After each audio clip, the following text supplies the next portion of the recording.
Maybe one of the connections was wrong. My machine hesitated a bit, hissed once or twice and went boing, then it spluttered and went bonkers. Right, what's that called here?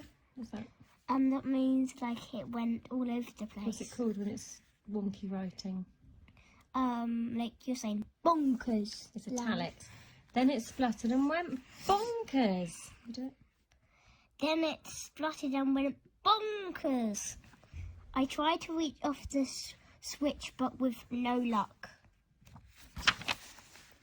On and on it went. It tidied the bins. It walked the dog toys.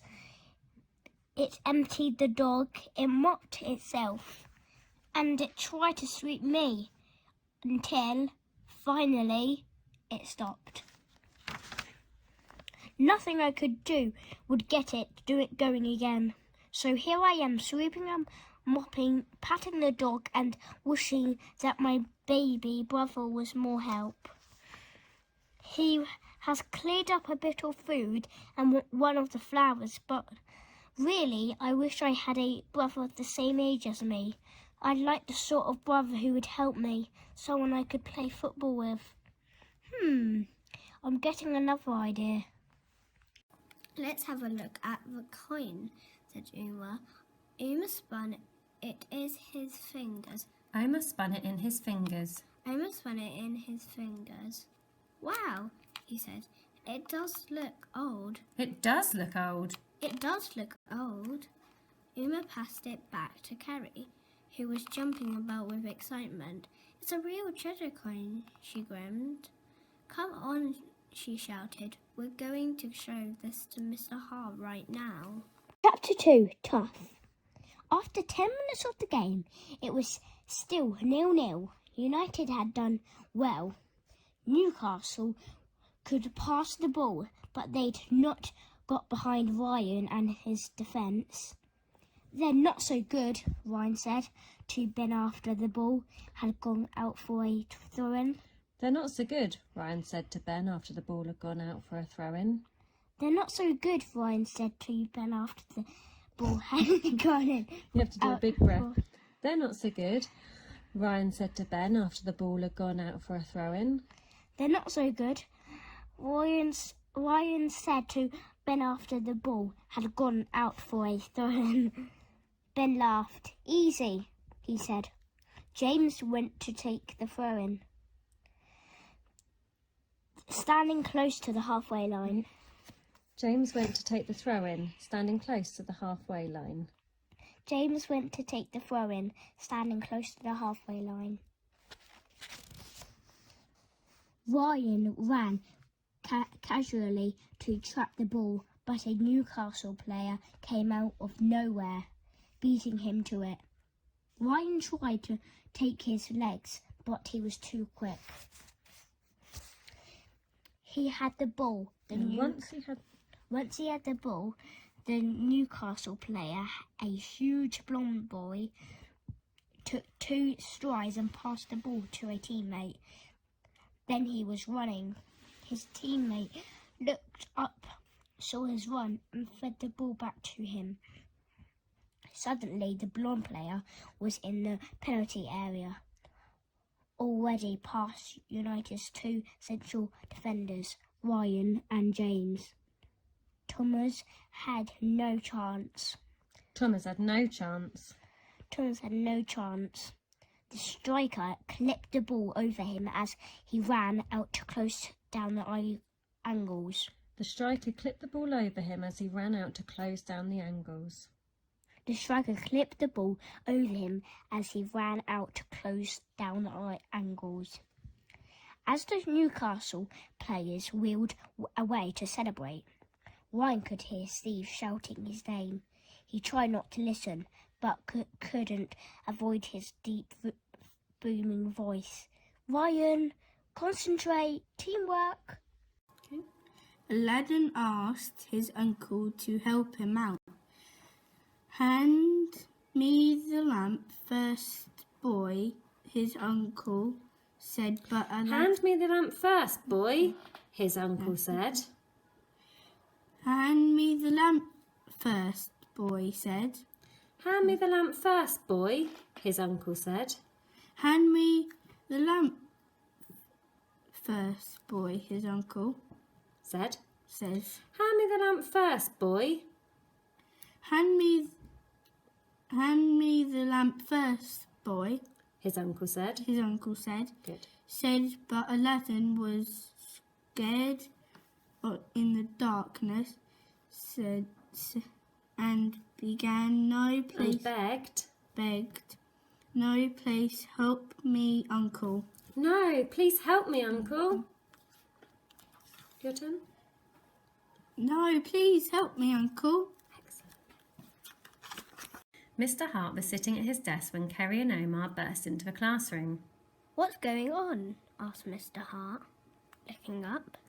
I just found this on the field, panted Kerry.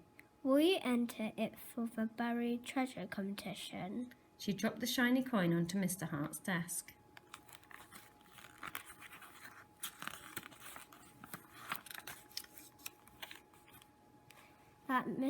Mr. Hart rubbed the coin. Then He looked at the writing on it, Kerry and Uma stared at him. stared at him. If you look at the edge of the coin, he said, you can see the words, Fun Start. Kerry and Uma looked at each other. You mean like Fun Start the cereal? Asked Kerry. Mr. Hart nodded. Yeah? Mr. Hart nodded. Yes, Kerry, This coin looks real, but it's a copy. It's free gift. but it's a copy. It's a free gift from a cereal packet. I'm really sorry. Kerry felt her heart sink. Mr. Hart saw her face. Cheer up, Kerry, he said. There's plenty of time to find some real treasure before the competition closes.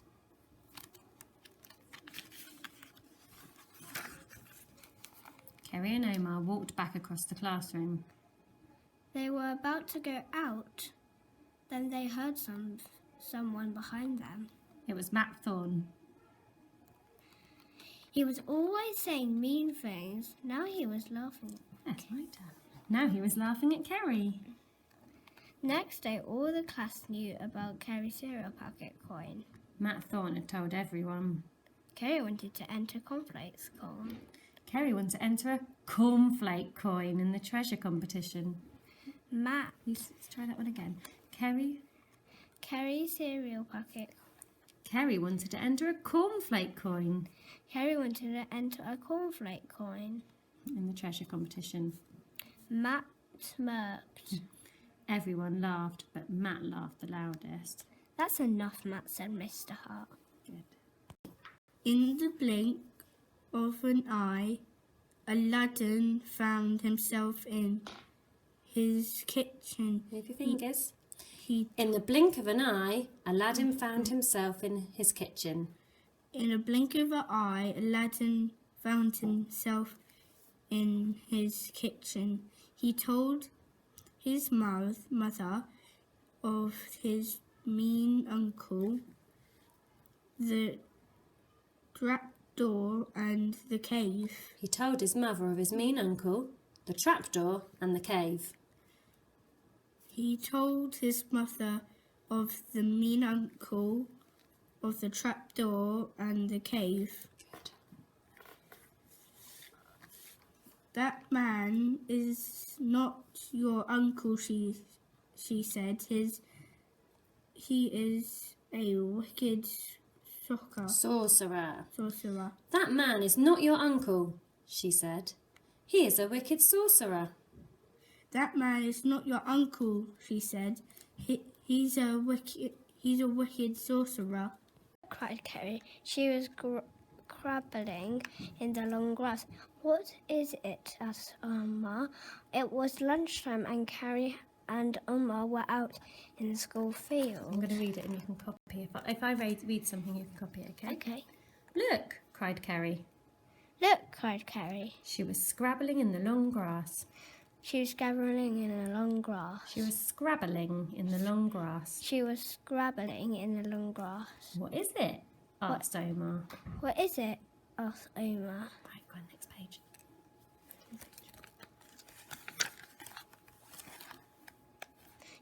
held up something round and shiny and gleamed in the sun. Kerry held up something round and shiny. It gleamed in the sun. Kerry held up something round and shiny. It gleamed in the sun. It's a coin, she said. It looks really old. Let's take it to Mr. Hart, said Uma. Then he'll put it on it in the competition. Then he'll put it in for the competition. Now he'll put it in the competition. You never know, you might win. The local newspaper was running a competition for schools in the area. The child who found the oldest and most exciting treasure would win a trip to Space Fun Park. A trip for two to Space Fun Park. A trip for two Space Fun Park. You can find buried treasure anywhere, the newspaper had said. You can find buried treasure anywhere, the newspaper had said. You can find buried treasure anywhere, said the newspaper had said. You can find buried treasure anywhere, the newspaper had said. You can find buried treasure anywhere, the newspaper said. Brilliant. He could also hear his mum shouting again. He could also hear his mum shouting again. He could also hear his mum shouting again. Ryan's mum was difficult, forever shouting at him. The referee and other players telling him what to do. He could just imagine what she'd be saying. He shut the voices out and jogged over to Thomas. You're not playing for Liga, whatever they're called now, Ryan said. Ryan said. You're not playing for Legia, whatever they're called now, Thomas, Ryan said. You're not playing for Liga, whatever they're called now, Ryan said. Thomas, Ryan said. You should have closed the striker down. There was time to. He was There angry. was time to. There was time to. He was angry. His thoughts short and sharp. Thomas. His thoughts were short and sharp. Thomas said nothing. He knew Ryan was at fault for the goal. He should have been marking the blonde striker more closely. The next game, Newcastle attacked. Thomas felt his confidence draining away. This team they were playing were passing the ball so quickly, and they were all so huge. Mo's match. I am a footy fantastic. Fanatic. Fanatic. Fan. I play for the school team and I'm the best goal scorer. Actually, I'm the only goal scorer. My school is a village school. It's a very small village. It's a very small village, so it's a very small school. And so our chances of winning any competitions against big schools are very small indeed. In fact, they are teeny. We only have 2 classes. One class is the big kids, but there aren't many of us. The other class is the little kids. Some of them are not much more than babies. So it's hard getting a football team of 11 together. This is the team. As you can see, we even have one of the infants playing for us. He's small, but he's nippy. What does nippy mean? Not really quick. He's got a good, strong kick. He can kick the ball a long way. And nippy also means that he nips in and out of people. So he runs in and out. Usually it's the wrong way, but at least he can kick without falling over, which is a lot better than most of the other infants. I practice my skills at home. I play against the garden wall, and in every match with the garden wall, I win. Yes.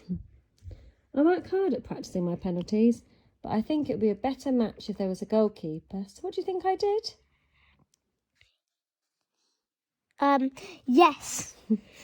With the help of some books, a diagram, a lot of thought, a bit of time, and nearly all my spare parts, I made a robot to play football with me. I call it Kickbot. It's a nice name. I really want a robot to play football with me. Quite good, wasn't it? Yeah. Just play ball. I let it wear my old kit, and I have a kickabout with Kickbot every evening. As I add more to it, it looks better and better. Of course, I've learned my lesson now. It is not remote controlled, and it does not have a simple on and off switch. It is voice activated. Oh yes. Oh yes. Oh yes. This is a bang up to date, state of the art, super duper voice activated Kickbot. Can you say that sentence? This is a bang up to date, state of the art, super duper, voice activated Kickbot. I tell Kickbot what to do and it does it. Kick. I say, and it kicks. Catch.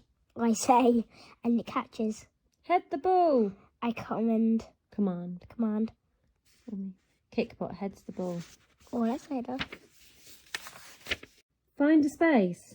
He ran off to find a space by himself. Corner. He stood in the corner. Then everyone started shouting at the same time. Play it forward, shouted. Someone's dad. Careful at the back, said a teacher. Work hard, Academy, you'll score, said the Academy's coach. Kickbot stopped for a second and his head turned right round. Twice. He looked up and down the pitch, repeating, forward, back, score. Then he scored another great goal. He ran Through a crowd of defenders. around the goalkeeper and shot. No one could stop him. The only trouble was he scored in our goal. He had forgotten which way he was playing. I shouted for him to stop, but all he said was forward, back, score.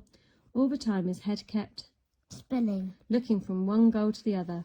He kept scoring, first at one end, then the other. He was Unstoppable. He was unstoppable. He was unstoppable. I wish I could have stopped him. So you be mummy now. So you read and I'll jump in. Okay. It was all going, Badly. and then it got worse. It started to rain. Kickbot ran slower and slower. I don't think the rain Was good for him. He was rustling bit by bit, getting slower and slower, and slow. until he stopped. He stopped just outside the penalty area, and he wouldn't move An inch. There were only 10 minutes of the game left, and the score was 6-6. the Kickbot had scored them all. We're doomed. Bravely, my team played on, but it was Less. there was no way we could Win. now. The team did its best. They didn't give up. Even the infants played on and on through the rain and mud. Finally, He gave the ball an almighty kick. It was going miles to the left of their goal, of course, but they went into the great hall. The wall with the picture was covered by a large curtain. Till took one corner and was about to pull it aside, but then he paused. I hope you don't mind, but I've been adding a special secret ingredient to the paint, he said. Only those people descended from a truly noble family, like yours of course, will be able to see the pictures. To everybody else, it will be invisible. Really? Squeaked the Count. That's very nice of you, but that's not... He didn't have time to say anything else before Till swept back the curtain. "Here's the Roman emperor you told me you were descended from," said Till, pointing at the wall. "Here's that king and the queen you mentioned. So, what do you think?" The Count opened his mouth, but no words came out. To his utter horror, all he could see was a a perfectly blank wall. But he couldn't say that, could he? I think, he spluttered. "It's absolutely brilliant," he said at last. "You've managed to capture my family perfectly. Well, I'll leave you to it then." Strong. United didn't have a chance. He didn't have a chance. Again, the United defence were cut in two. Again, Thomas was left one on one with the blonde striker, and again, seconds later, he was picking the ball out of the back of the net. By half-time, it was 3-0 to Newcastle. Steve was not impressed. "There's something wrong here, he said. "Newcastle are good, yes, but not that much better than us. We need teamwork," he sighed. "Look at how they are passing and moving.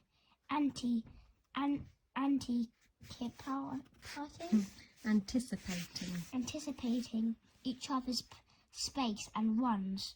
We can do that. We've been doing it all season."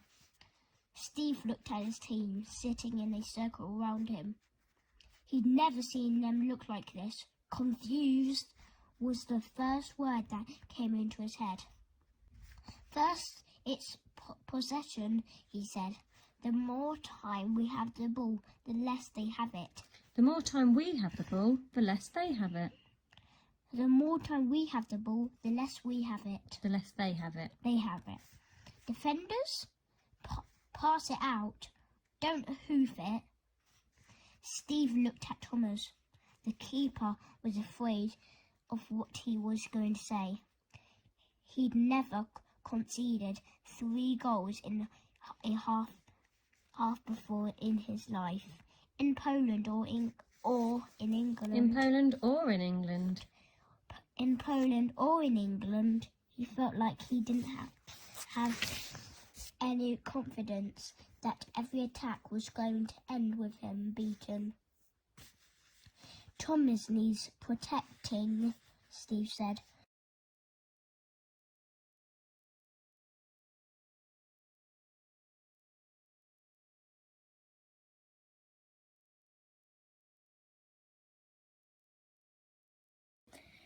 And there it is, the final whistle, which Ditchley Rovers have won. The first Wembley Cup final in history. The players are dancing around and hugging each other. The crowd, 3 parents, kids in pushchairs, is going wild. Josh Porter, Ditchley 3-goal hero, is carrying his shoulder high, but the crowd these are By his teammates. The Rise Cup to the crowd. They're amazing scenes. I'm Josh Porter, in case you hadn't guessed. I do commentaries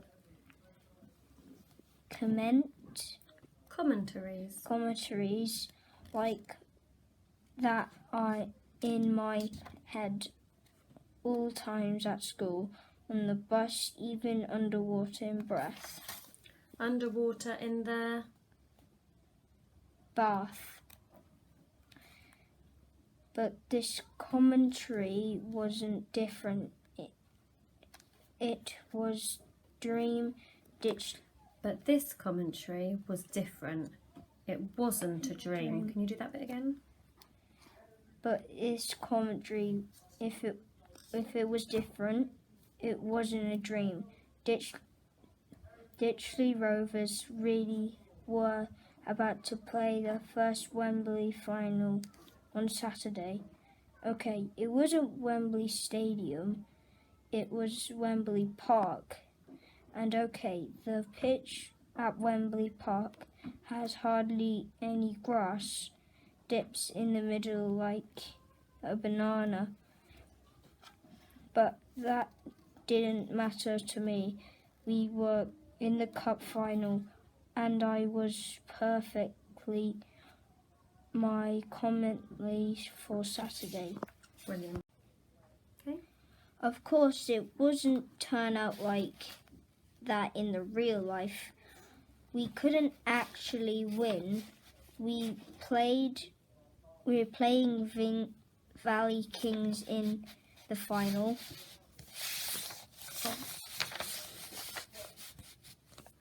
They'd won the cup 3 times in a row.